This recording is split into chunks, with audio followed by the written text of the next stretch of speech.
Élections législatives 2022, les résultats du second tour en Outre-mer. La secrétaire d'État Justine Benin a été battue en Guadeloupe.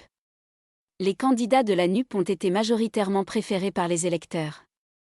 La députée sortante et membre du gouvernement Justine Benin a été battue au deuxième tour des législatives en Guadeloupe tandis que les électeurs de Guyane, Guadeloupe et Martinique ont envoyé à l'Assemblée plusieurs députés soutenus par la NUP.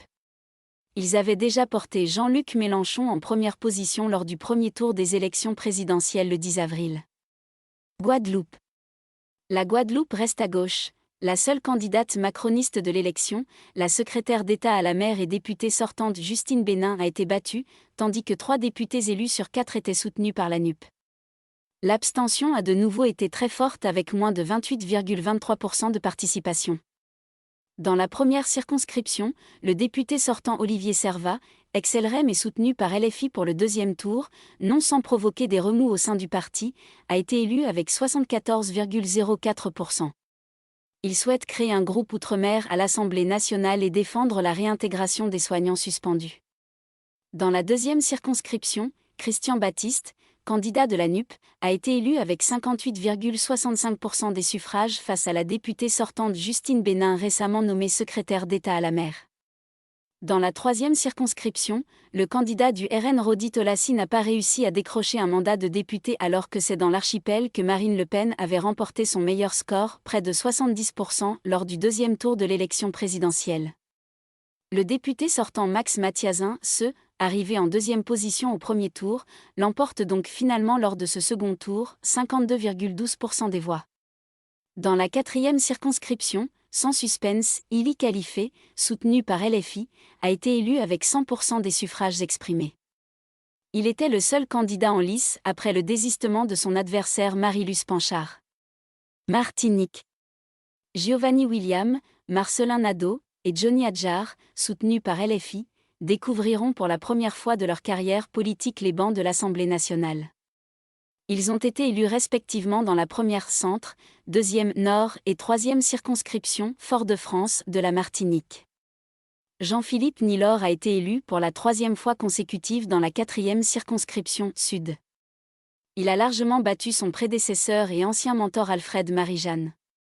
La formation politique de l'ancien président du conseil exécutif de la collectivité territoriale de Martinique, le Grand Semblé, a d'ailleurs été battue dans toutes les circonscriptions de l'île alors qu'elle avait réussi à qualifier ses 4 candidats au second tour des législatives. Plus élevée qu'au premier tour, la participation est demeurée très faible puisque tout juste un quart des électeurs se sont rendus aux urnes, 25,71%, en hausse 4 points par rapport au premier tour. Guyane. Les électeurs guyanais ont choisi le renouvellement. Dans la première circonscription, qui compte la préfecture Cayenne, c'est Jean-Victor Castor qui endosse le costume de député.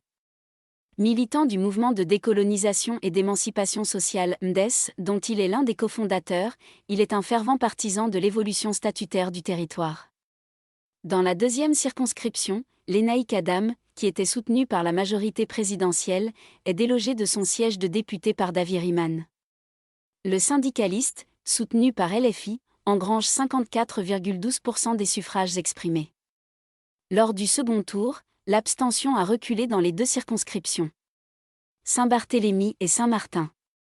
Franz Gimbe, le candidat divers centres soutenu par la majorité présidentielle ensemble a été élu député. Il recueille 67,21% des suffrages exprimés, soit 3 921 voix. Le taux de participation a été très faible sur les 2 îles, à 24,56%, soit près de 2 points de moins qu'en 2017, 26,11%. Saint-Pierre-et-Miquelon. Après un duel serré, l'ancien président de la collectivité territoriale 2017 à 2020, Stéphane Lenormand, AD, divers droite, a été élu député de ce territoire à l'unique circonscription, avec 50,36% des suffrages, face à Olivier Gaston. Seules 19 voix séparent les 2 candidats et 186 bulletins nuls ont été enregistrés. Le taux de participation globale pour ce second tour des législatives à Saint-Pierre-et-Miquelon est de 55,95%, en légère hausse par rapport au premier tour, 53,45%, mais en dessous des 75,35% atteints lors du second tour en 2017.